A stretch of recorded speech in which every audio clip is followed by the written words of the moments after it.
Hello and welcome back to the channel. My name is Michelle and I garden here in Atlanta, Georgia. And today I want to show you how easy it is to start your own garden from seeds. Starting seeds is the most cost-effective way to start your garden, and it also kind of gives you something to do while the garden is looking still pretty drab outside as we're anxiously waiting for those signs of spring to come. And today, as I'm starting seeds, I figured I'd take you along the journey while I start seeds using the winter sowing method. Now, this is hands down the easiest, most cost-effective way to start seeds. It's super friendly if you're a beginner because you don't need to buy a lot of things, but also it's super hands-off, so you don't really have anything to babysit after you start your seeds. Just kind of prep your winter sowing containers and then forget about them. I'll show you how I do that really quickly. I swear it's not complicated at all, and it's a super rewarding thing to do. So if you're nervous about starting seeds or you've never started seeds, I hope this is a helpful resource for you. Let's get started. So welcome to where the magic happens. This is my garage that I clearly have cleaned up for you. So try to look past the mess while we start some seeds together. Winter sowing really is the most cost-effective, beginner friendly, easy way to start seeds where you're not having to go out and purchase lights or heat mats. We are going to make our own greenhouses out of anything that is clear plastic. So your milk jugs, your strawberry containers, all of that can be reused. Let's get started. If you're using clear plastic produce containers, so your strawberry clamshells, your lettuce, a lot of the times those are already ready to go. They've got drainage holes. They have a way to open and close them. If you want to use milk jugs or 2-liter bottles, those require a little bit of prep. Using a sharp pair of scissors, we are going to cut these bottles in half, leaving a small piece of plastic for a hinge. That is going to make it easier for us to open and then later close and seal these tiny greenhouses up. We are also going to cut drainage holes. Drainage holes are very, very important and are going to make sure that our seedlings have the proper drainage as they grow.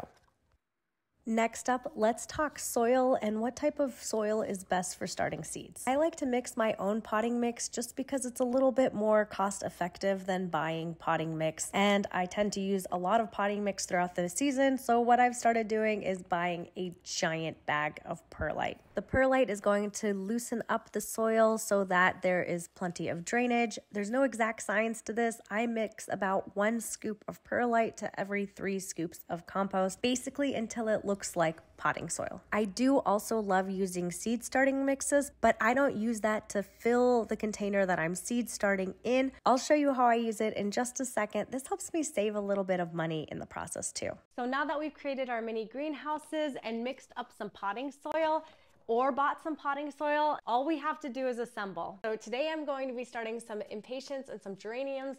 These are excellent annuals to fill in your containers. I'm trying to not buy too many annuals this year and just grow them from seed.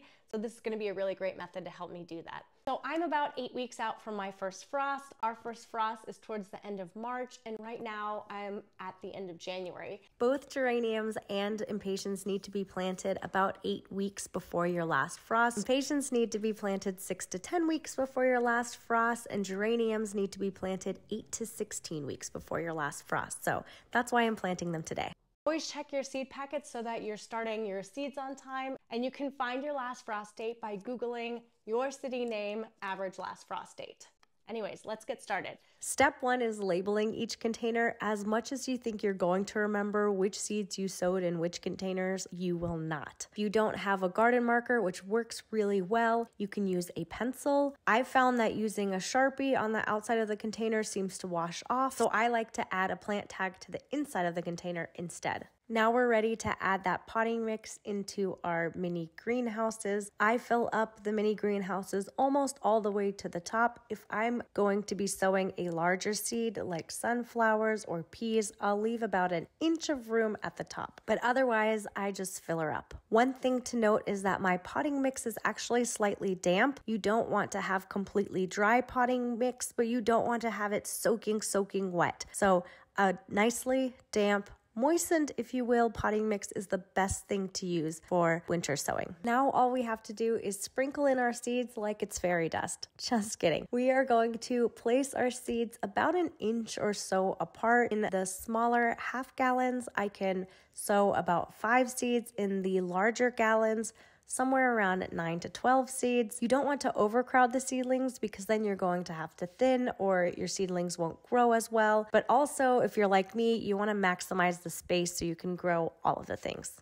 Now this is where I bust out the seed starting soil. I use the seed starting mix to get the seeds to the right depth that they need to be in. Seed starting mix is nice and fluffy, so it's going to be very easy for those brand new leaves to push up and find the surface. To know how much seed starting mix to add on top of your seeds, look at the seed packet. You will see how deep they need to be planted, and then I just sprinkle and approximate from there. The last step is to add water. I like to use this spray bottle that I got from the dollar store so that I'm gently misting and not disturbing much of what I just planted. And then we're taping up our mini greenhouses and placing them outside in a spot that gets full sun. That's it. That's all there is to winter sowing. All I have to do from here on out is wait. Now, a con with winter sowing is that it might take a little bit longer for these seeds to germinate, but they will germinate when the temperature and other conditions are right. So it's just all about being patient because it is cooler out here than it is indoors. I don't really add more water. They will get watered when it rains, and then the greenhouse will kind of collect the condensation and keep the area humid and perfect for germination and seed growth.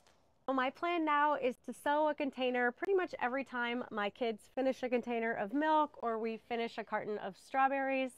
It's super easy. I whipped up that big old batch of potting mix, so it's just adding the potting mix, sprinkling the seeds, labeling it and sealing it up.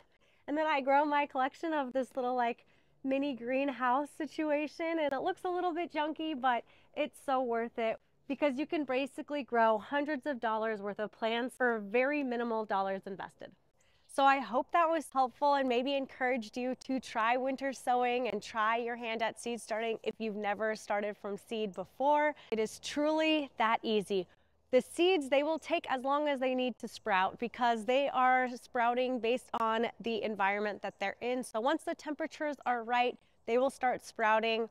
The only thing that I do with my winter sowing containers is if I see a freeze in the forecast and I already have greenhouses that have sprouted, I will take those and protect them in the garage while the temperatures are low. But otherwise, if things haven't sprouted and the temperatures dip, you don't have to worry about it at all. You're truly just letting nature run its course in this little mini greenhouse and then planting them out directly into your garden. No hardening off, no anything. They're already used to the outdoor conditions, so you just open up your mini greenhouses and set them straight into your garden. It's that easy. My next video, I will show you how I start seeds indoors. Very similar process, but you gotta buy a couple of extra things so that you're successful. Like always, I wanna say thank you for watching my channel. Thank you for supporting me here on YouTube. If you like the garden content, I hope you will subscribe and stick around, and I will see you in the next video.